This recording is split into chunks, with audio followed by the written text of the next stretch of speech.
Hey there, Bible by Blacks family. This is your girl, Miss Shay here. This next special episode features none other than Regina's Nana as they take a quick look at the Book of Ruth. And it's a great book. It's a story about love, faithfulness, women empowerment. It's just everything. We hope you enjoy, and we'll see you soon for season 2.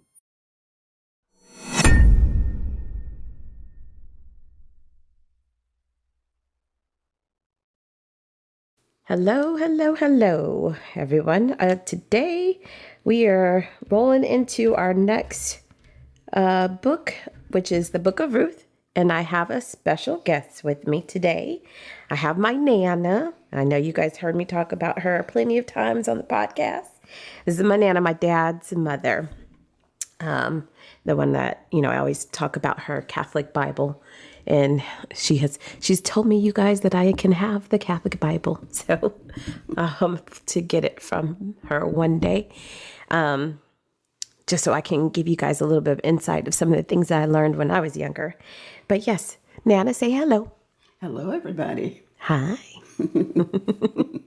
So the Book of Ruth, as we all know, especially as women, we talked about our previous books and how a lot of them focus on the men of the Bible being the heroes. Yes. We went from Adam and Noah and to Moses, which we ended up doing a 3-part series on Moses because there's so much to cover. And then that rolls into Joshua and then into Judges. And so, this is the first actual book of the Bible that is reference to females and the virtue, I guess you can say, of the women of the Bible. As fitting, that fits very well with my Nana. She's a virtuous woman, you all. She's our Ruth. And some of the things, and I don't know if everybody knows this, it's only a 4-chapter book. It's not that long. And it focuses pretty much, I guess I would say, her purpose was the fact that she was I don't like to use the word loyal, but she, That's a good word to use. It's a good word. Okay. Mm-hmm. Okay. Nana says it's a good word. So, but she was a very loyal woman to her family, because it starts off with them talking about, it was, correct me if I pronounce this name wrong, Nana. I think we got a ring going on. That's my Nana. I'm telling y'all, she's important. Elimelech, is that how his name is? Elimelech, and his wife Naomi. And they grew up, they were from Bethlehem, and they left and they went to the Moab country. Right. And they had 2 sons. And their 2 sons, I'm trying to remember if they said their names at all. Let me see here.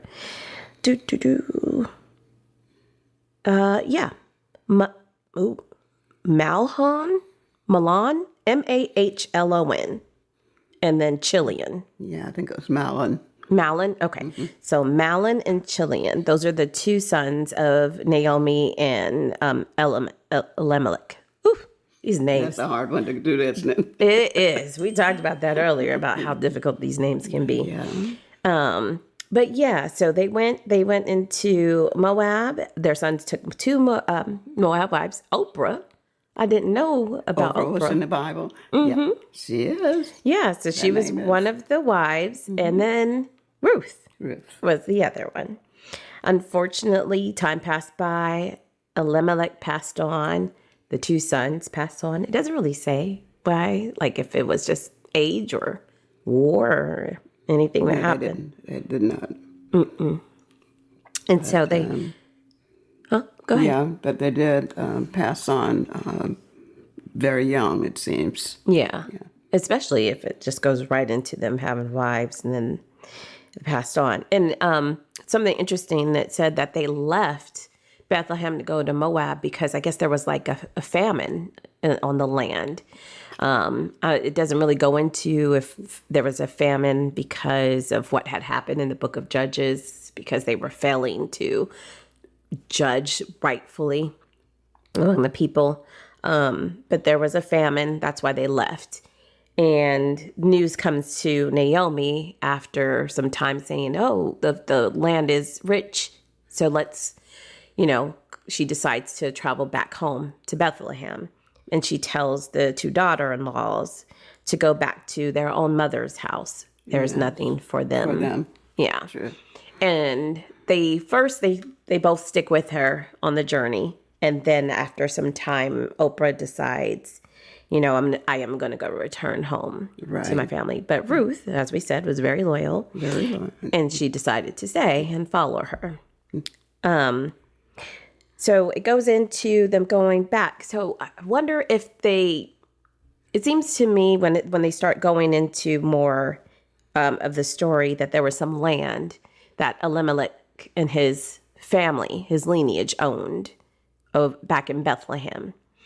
And so Naomi goes back with Ruth, and she has Ruth she tells her to go follow behind the grain or crop pickers to pick up, I guess, grain, like if they drop any grain. Oh, right. Yeah. And then bring it back home for them to cook a meal. Yes. Mm-hmm. And what happens is one of the times when she is seen on the field, that's when Boaz, it's his farm, and he sees her and asks, oh, who's that woman that's out there on the field? And they say, oh, that's your, I don't know if Elimelech was his brother, or was it Boaz's brother or cousin?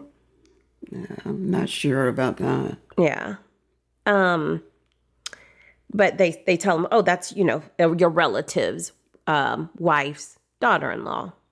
And then he, charges his people and says, no one bother her while she's picking up the grains. Let her do that. And then he invites her into his home and so on and so forth. And the story continues and he allows her to do that. And it goes into, I think there was like a dinner of some sort one evening. And when Ruth had came back with a big amount of grain, Naomi asked, like, where did you get all these crops from? And she told her about, talking to Boaz, and he told her she can take as many as grains as she wanted. And Naomi says, oh, well, you found favor in him. So let me, clean you up and dress you up. And then you go to that dinner, if you will. It's like a little, little dinner party. And sit at his feet and clean his feet and stay there. So it goes into the story of, that he does, they have the dinner. He ends up, falling asleep and waking up and seeing Ruth there. Mm-hmm. And I think at that moment, it's almost like he's in love with her. Yeah, he fell in love with her. Yes. And so, but their laws back then stated that you can't, I guess he couldn't marry her right away because the elder of their family had not been married yet. Yeah, and he had the rights to actually decide if he wanted to marry her first or not.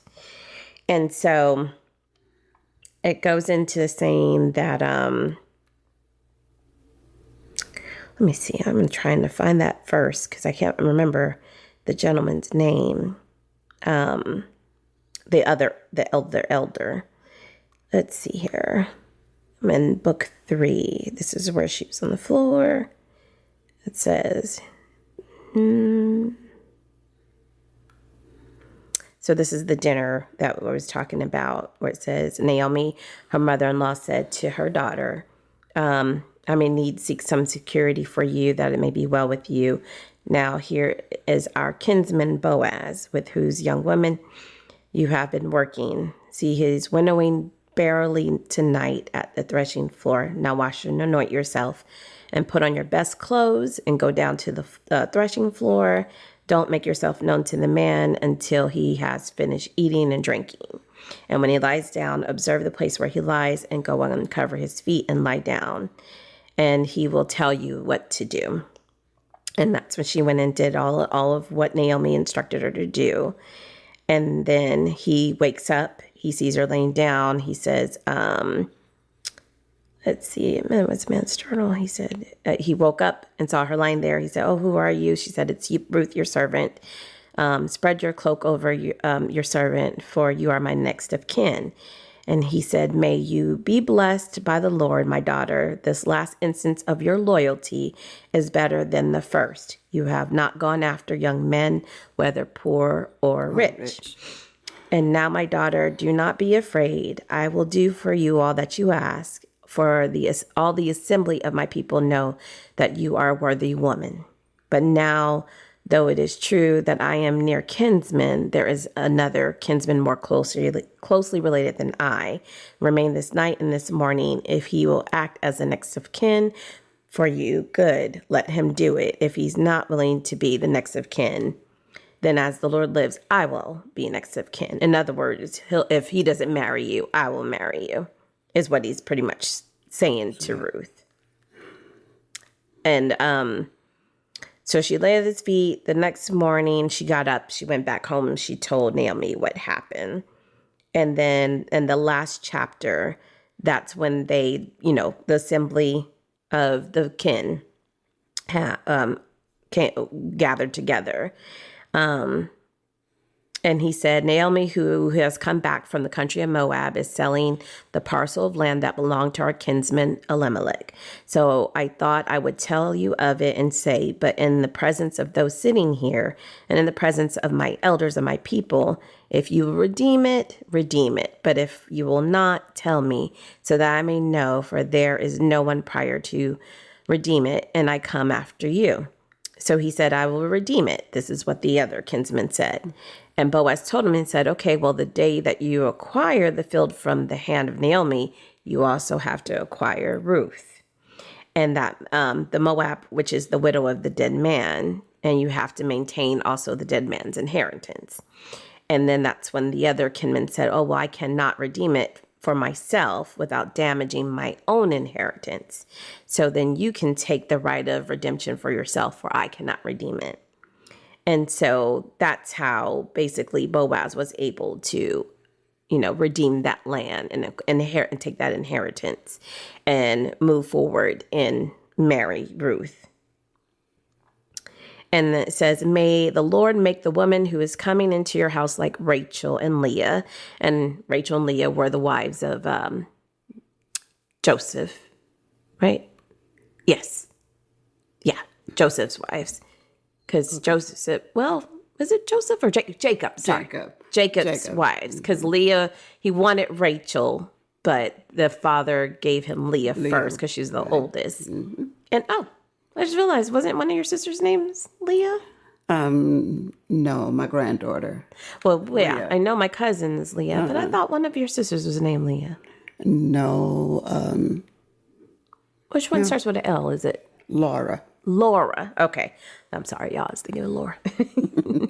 But yes, Leah is my cousin. But yeah, he married both Rachel and Leah. And so it says, may you produce children in Ephrath and bestow a name in Bethlehem. And through the children, the Lord will give you this young woman. May your house be the house of Perez, whom Tamar bore to Judah.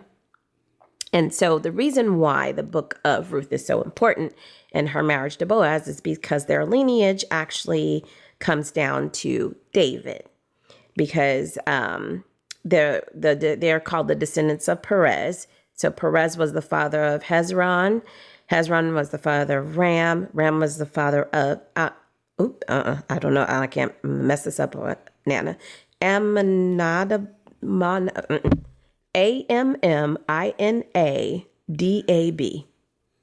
Amminadab? I really don't know.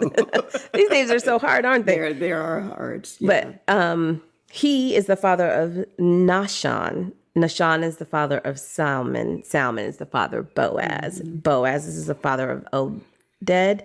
Obed is the father of Jesse, and Jesse is the father of David. So let me ask you a question. Yes, ma'am. What do you think was the real emphasis of Ruth not going with her her family after her husband died.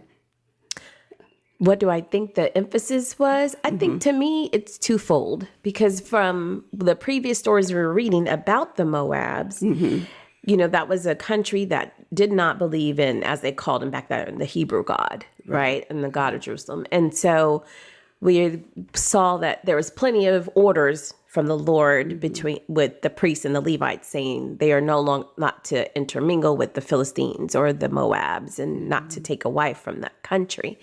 So I think from her, it was something in that touched her, probably, that she saw with the love that Naomi and her husband had of the Lord, and how, I know people say the fear of the Lord, which the fear of the Lord is the love of God. And I think seeing a country of people who not only worshiped but loved their God, I think that was something that touched her, that made her feel, that is the path for me, instead of going back to my family and then the way that their generations grew up and how they worship. So I think from that one part, and then the second part, I think it was just something that the Lord touched her to tell her, like, no, you need to continue on this route with Naomi. I know she's telling you to go back home, but to me, it seems like there was something inside of her. Yeah. And that loyalty, that was really very important from the standpoint of how a woman should feel toward her husband's family. And because remember, she says to her mother-in-law, wherever you go, I will go. And so it did not, there was not an end to her, I guess you could say, her promise to her husband. When you married forever, and during that time, until death do us part. And so her loyalty was to her family and to her God. Wherever you go, I will go. Your people shall be my people, and your God, my God, which is also to give me a thought that her God, the God that she originally worshipped, was not the creator of all, but maybe a false god. Yeah, we saw, and it starts with the letter D. He comes up several times about the false god that was worshipped back then. So I'm wondering if that was who, like you said, if that was a false god she worshipped. But yeah, I agree with you. I think you're right. Her loyalty, her promise was not just to her husband. It was to his family. And like you said, she could have said, well, he's gone, so I'm going back home. Yeah, right. But she said, no, I'm going to stick with you and see this through and continue not only with your family, but with your family's lineage and their family's orders and commandments, right? Which led her to Boaz. So, and again, I think it needed to happen. It did. In order for David to be born.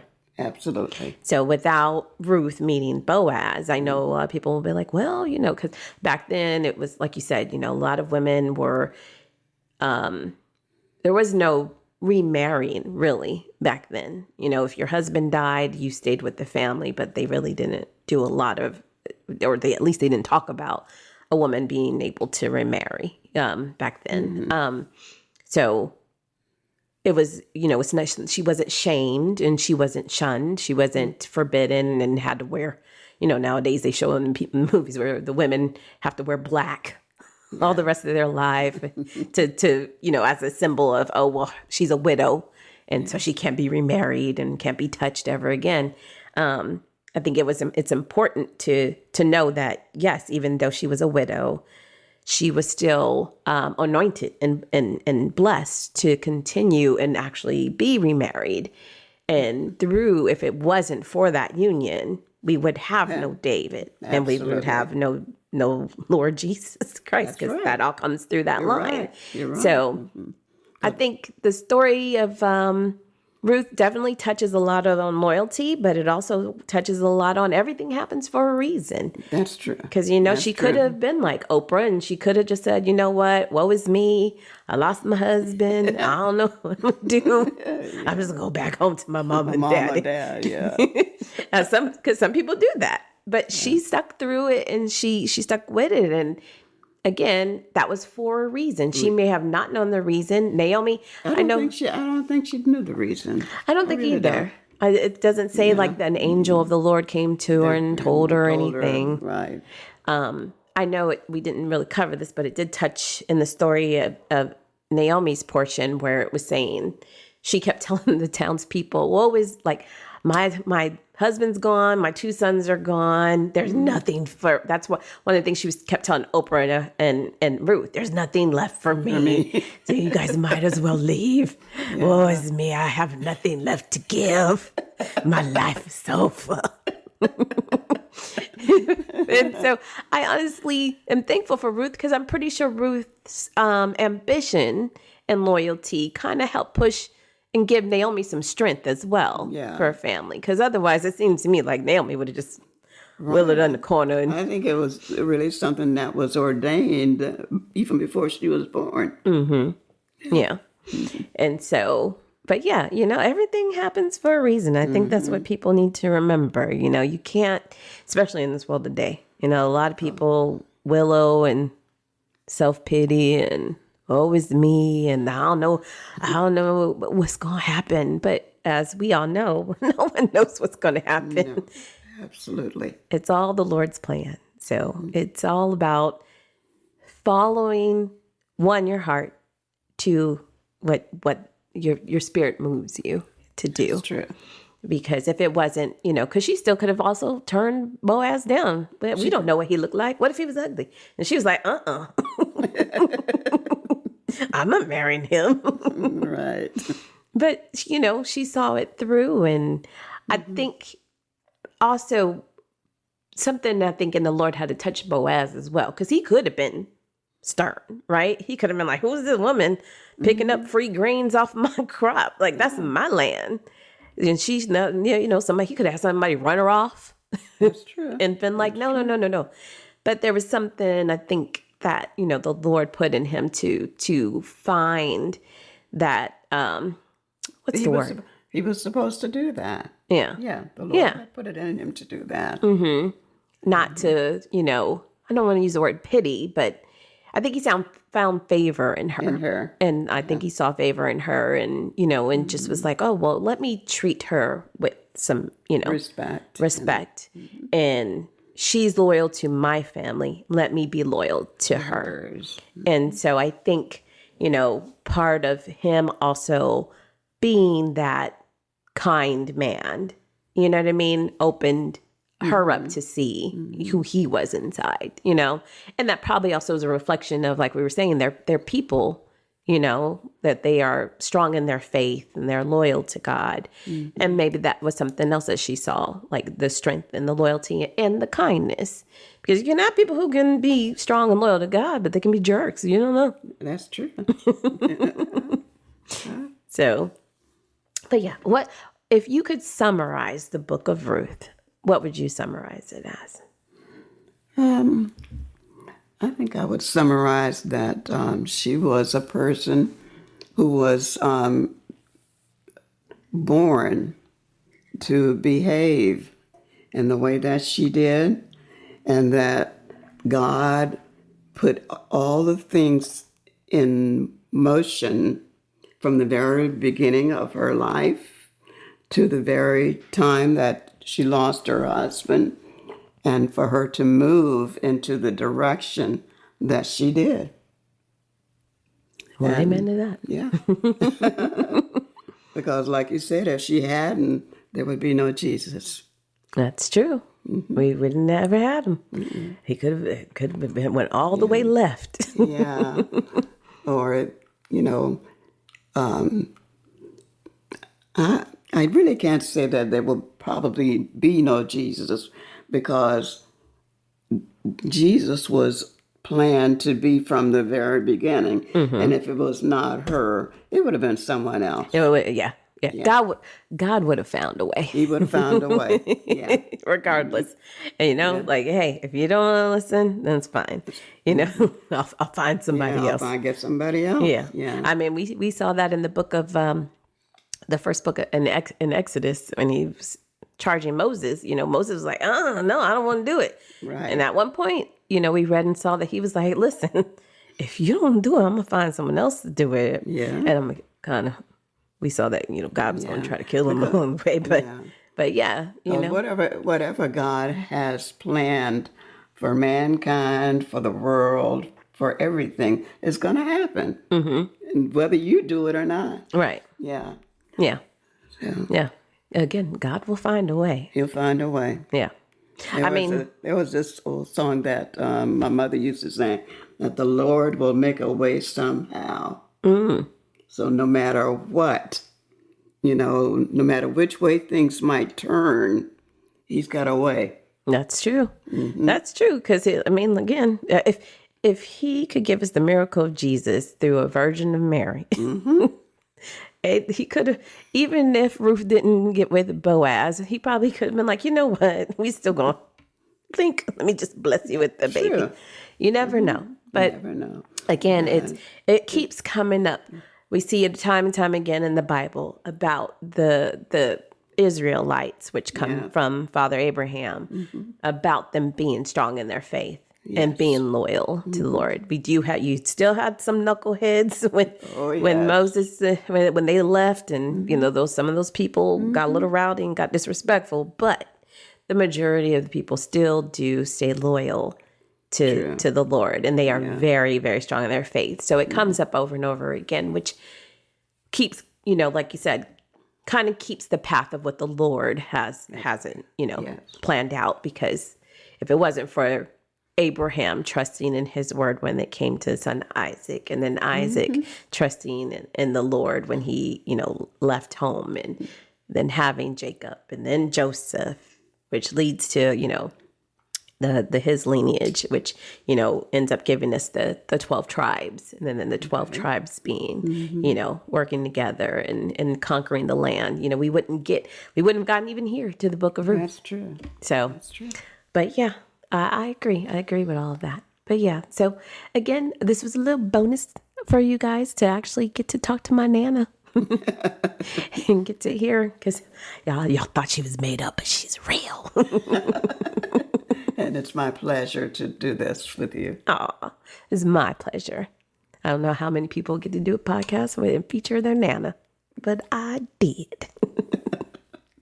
So, all right. So we're going to come back next week, and we're going to talk about I think the next book is the first book of Samuel, where it goes into, Samuel being blessed, and then, I can't remember. Is it Solomon is one of Samuel's servants? Is that how? I'm trying to remember how David, because David ends up becoming not a servant, but, brought up underneath Solomon. Solomon, right. So Solomon, I think, was brought up under Samuel, right? Is that correct? I really don't remember it. Yeah. I don't. There's two. No, that's fine. It's because we have, what was it, first, I think the next one is first and second book of Samuel, and then first and second book of Kings, which that rolls into David. Yeah. So, and I think that's what it is. And from David to Solomon. Yeah. Well, anyways, I guess I hope you guys enjoyed this little special bonus, and we'll see y'all next time. You say bye-bye, Nana. Bye-bye, everyone. God bless.